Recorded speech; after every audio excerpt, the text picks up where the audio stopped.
daily basis to deal with an increase in violence on the public transit system. So for a closer look at the safety issues on the TTC, we're joined now by David Cooper, a public transit consultant and adjunct professor, transportation planning professor, rather, at Toronto Metropolitan University.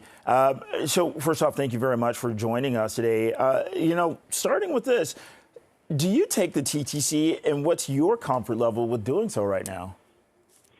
So I take the TTC every day. In my work and practice across Canada, I take public transit in every city that I work in. So the two big conversations in public transit right now is safety and pandemic-related funding, and they're actually linked together. Right now, we're getting safe restart funding or extension of it to offset some revenue loss from ridership. We have ridership that's coming back, but then it's difficult to get ridership to keep coming back if we have concerns about safety.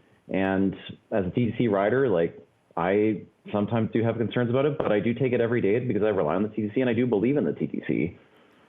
David, with that in mind, you study a lot, locally as well as internationally. Is this unique to Toronto, or is this something that other municipalities, have had to deal with? And if so, how?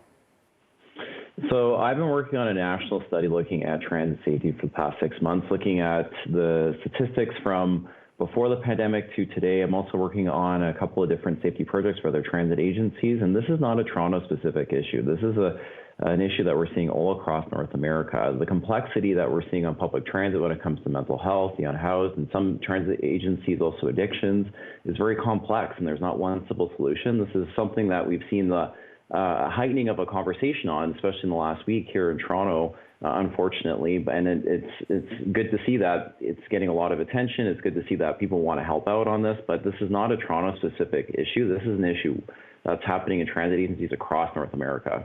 And David, I think that's important to say, and also, that this is a complex issue. So, we have people saying that throwing more officers, that's not going to help it. We need to deal with the, root causes, but then you got to do something about what's happening now. So how do you address that?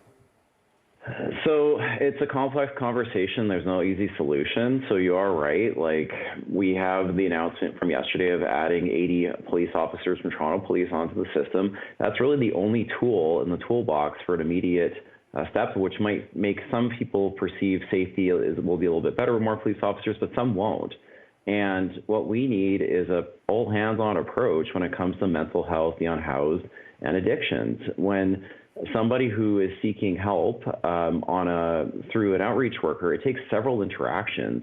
The continuity of care, the amount of resourcing you need to do that to help folks who are now housing themselves in the TTC require a significant level of support and trust. And right now, police go to calls where we have crimes. Police go to calls where there's the severity of an incident.